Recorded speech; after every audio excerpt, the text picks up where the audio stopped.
I've been talking about, the death of the dollar for a couple of years on my YouTube channel. And obviously lots of people have been talking about it, but from all different angles. And a lot of people want to know, like, when is it going to happen? Like, when should I expect it? And what I tell people is it's happening. we're witnessing it. It's happening in real time. It's not like a light switch moment on or off. When the dollar took over from the pound sterling, it was about a 30-year process.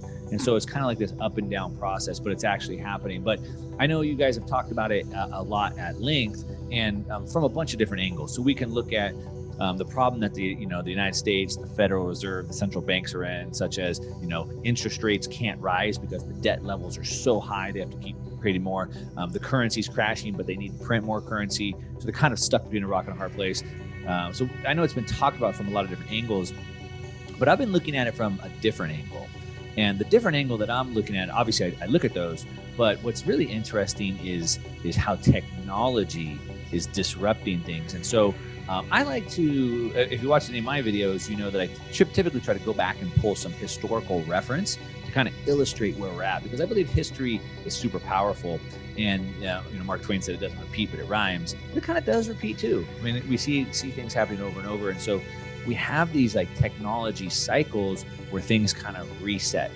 And I think the reason why, when you study like humanity, it's like, somebody doesn't typically make change until things are so bad they have to. Like I think that I should be going to the chiropractor on a regular basis, but I only go to the chiropractor if my back hurts really bad, right? For example, or somebody who's addicted to something may only get off of that addiction when they hit rock bottom. Almost like if you're playing, if you're bowling and you put the bumpers up and the ball just kind of goes like this from side to side. And so I think we can look at this dollar collapse as something bigger that we can see repeating through history. And that is something that we can track on these 80-year swings that goes from like this decentralization where it's me, individualism, and then we shift to we, or globalism. And so in the last time we shifted this was about 80 years ago. We're coming out of World War II. And so we started the Bretton Woods Agreement, which was the global monetary system. We started the IMF. We started the UN. The EU was just starting to get formed. So that was 80 years ago. And now we're reaching that peak globalism.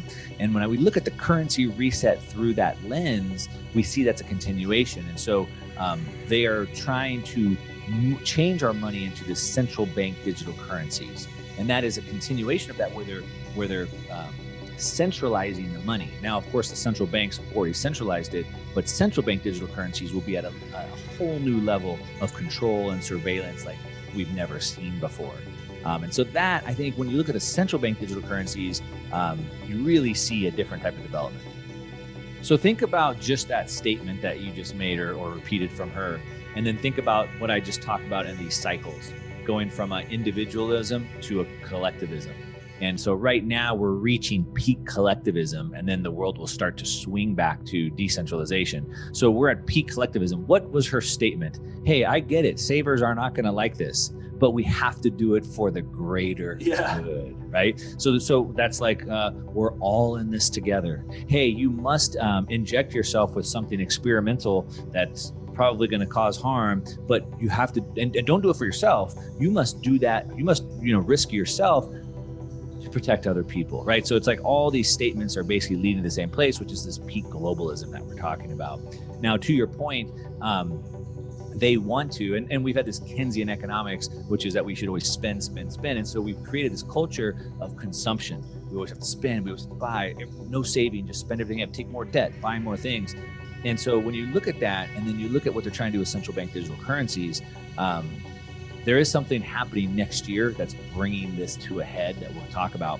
So there's a time frame on this. But to your question, central bank digital currencies are the ultimate form of control. It's programmable money. So like when they gave the stimulus out last year, they wanted to stimulate the economy. They wanted people to go spend it, but instead most people hoarded it. They saved it. Or they put it in the stock market. They don't want that. So they could program the money like, hey, if you don't spend it by Friday, you lose it, it comes back. As a matter of fact, China just did that with their central bank digital currency. But it's even deeper than that. We also have behavioral modifications. And so this kind of goes to the point that Lagarde was talking about, where she said, hey, I get it, savers are not going to like this, but it's for the greater good. So what they could do, and most likely will do, is something like, hey, Jake, you're saving way too much money, so we're hitting you with negative 5% interest. Mark, you're not saving enough, we're going to give you positive 5% interest. Or Jake, negative 5 didn't work on you, you're saving way too much, now it's negative 10. Right? And so they can create behavior based off of controlling the money supply, exactly to Lagarde's point. Now, what they want to do is, of course, give you no way out of this, right? They want to centralize this, so there's no life ref, there's no vent, and so that's again back to that historical cycle of just continuing to increase that centralization.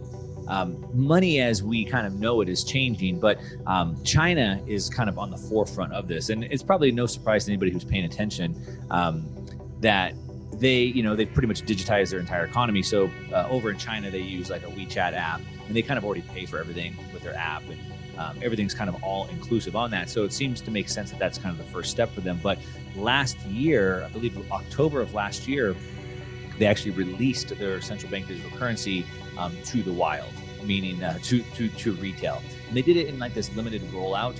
And of course, they encouraged people to do it. They had like this lottery system. And so, hey, if you download this app, you could win some free currency, some free. You're going to save someone's grandma if you download this app. Yeah, no, well, they did it with money, right? Hey, you're going to get some free money if you download this tracking app that we're going to surveil your whole life, right? And so they did, and they've been continuing to roll that out in stages, and it's gaining a lot of momentum. Just a couple weeks ago, it made a little bit of headlines if people were paying attention, because they added the feature, exactly like I just talked about, where, hey, if you don't spend your money by this date, you lose it. And basically it shows this kind of cartoon video with Chinese writing, and it's kind of narrated in English.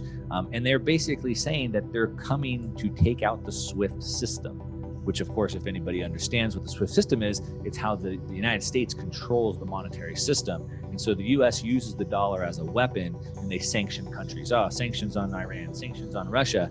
But by sanctioning, they're basically locking them out of the SWIFT system. And so China is basically in this video said, we're going to use this currency to bypass the SWIFT payment system. We are going to roll this out to all the other countries, and all the other countries can now use this digital payment network to trade oil, to trade gold, whatever you want, without the SWIFT system. And they're advertising it. I mean, they're basically saying, hey, US, we're coming for you.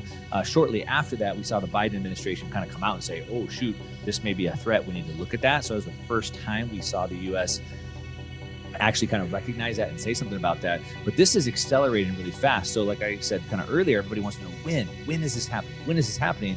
And I said it is, but really it is happening. It's coming to a head. So China is hosting the Olympics next year. And their goal is to have this fully released and fully operational by the Olympics of next year.